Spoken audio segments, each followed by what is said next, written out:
Allez, salut les amis, nouvelle semaine qui démarre, j'espère que vous allez bien. Et pour le moment, on est sur un début de semaine qui est plutôt positif, avec Bitcoin qui est déjà ce matin à 107 100 $, Ethereum 2630 $.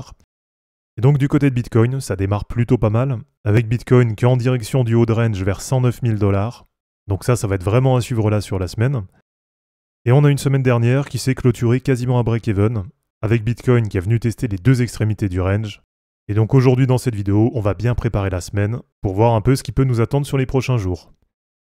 Allez, comme d'habitude les amis, merci à tous ceux qui vont prendre le temps dès maintenant de commenter, de liker et de s'abonner à la chaîne.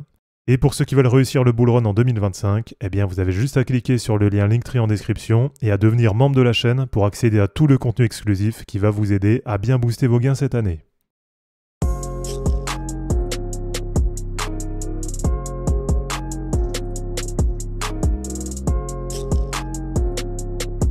Alors déjà, quelques news plutôt intéressantes là sur le marché, avec je vous rappelle un gros événement en date de demain, puisqu'il va y avoir demain aux États-Unis une réunion des sénateurs pour tabler sur l'avenir des stablecoins. Alors là pour le moment, on n'a pas encore vraiment d'infos sur ce qui va sortir. En tout cas, ça va vraiment être à suivre de près. Et puis je vous rappelle que côté stablecoin, là si on cumule USDT plus USDC, on est actuellement sur un ATH, avec en cumulant les deux, un peu plus là de 215 milliards de dollars de stablecoins sur le marché crypto. Une autre info qui est intéressante, cette fois ça concerne la difficulté de minage, donc ça concerne le hash rate de Bitcoin. Et là c'est quand même plutôt important, puisque souvenez-vous il y a quelques semaines, on a eu 2 fois la pastille bleue sur le hash ribbon. Donc on a eu une première pastille qu'on a eu à peu près fin mars, et puis quelques semaines après, à peu près début mai, on a vu une nouvelle fois une pastille grise de capitulation, et puis tout de suite derrière, on a le hash rate qui s'est mis à remonter, et donc de nouveau sur le hash ribbon, on a eu la pastille bleue avec le signal d'achat. Et donc là, ces dernières semaines, on a eu de nouveau une grosse baisse au niveau du hash rate. Et donc là, ça fait la 3e grosse baisse qu'on a depuis début avril. On voit qu'il y a une reprise assez rapide. Donc les 2 dernières fois, c'est remonté tout de suite. Et on voit que pour le moment, ça se passe un peu comme les 2 dernières fois, avec le hash rate là qui remonte assez fortement. Et alors visiblement, ça peut s'expliquer quand même par plusieurs choses. Là, on nous parle par exemple de l'envolée des coûts opérationnels pour le minage. On nous parle aussi de plus en plus de compétition autour du minage. Et surtout, depuis le halving d'avril 2024, forcément pour les mineurs, il y a une réduction des récompenses. Ça fait que maintenant, visiblement, il y a pas mal de mineurs qui ont du mal à rester rentables sur Bitcoin. Alors, du côté des ETF, là sur la semaine dernière, que ce soit sur Bitcoin ou sur Ethereum, on a eu vraiment une super semaine. Avec sur les ETF Bitcoin, un peu plus d'1,3 milliard d'inflow. Donc là sur Bitcoin, on n'est pas sur une semaine record, mais ça reste quand même une belle semaine. Et sur Ethereum, on l'avait vu, 528 millions de dollars d'inflow. Et donc ça classe cette semaine comme étant la 4e semaine la plus prolifique depuis le lancement des ETF Ethereum. Donc Ethereum qui a l'air de séduire de plus en plus les instits. Et si on veut avoir une fameuse période de Hell Season, sûrement que ça passera par une hausse d'intérêt du côté d'Ethereum. Et alors du côté de l'indice de la Hell Season, là par contre, il y a très peu de changements par rapport aux dernières semaines.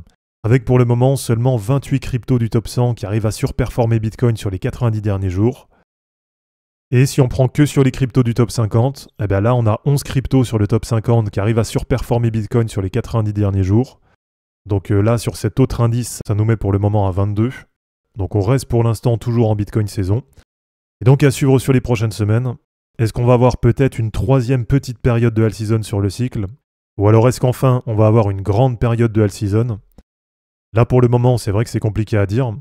En tout cas là sur le cycle, les 2 dernières fois qu'on était dans cette position, eh bien déjà la première fois, on a vu une petite Hell Season entre novembre 2023 et janvier 2024. Donc là, ça avait été une période assez courte, une période d'à peu près 2 mois. Et puis la deuxième fois, c'était à peu près à partir de septembre 2024, où là on était sorti de la Bitcoin saison et où on avait une surperformance des altcoins jusqu'à à peu près décembre 2024. Donc voilà, 2 mois pour la première période de Hell Season, 3 mois pour la deuxième période. Et ça fait que pour le moment, on n'a pas encore connu de vraie période de Hell Season comme sur les derniers cycles. Même si je vous rappelle que pour le moment, il n'y a rien qui nous garantit qu'on aura une Hell Season qui sera comme les précédents cycles, que ce soit en termes de performance ou en termes de durée. Alors d'ailleurs, là si on fait un point, on va dire sur les 2 Hell Season des cycles précédents, eh bien déjà en 2017, on avait les altcoins hors du top 10 qui étaient passés d'à peu près 1,5% de dominance début 2017 jusqu'à un peu plus de 12,5% en juin 2017. Donc là, pendant plus de 6 mois, il y avait une vraie surperformance de la part des cryptos mid-cap et low-cap.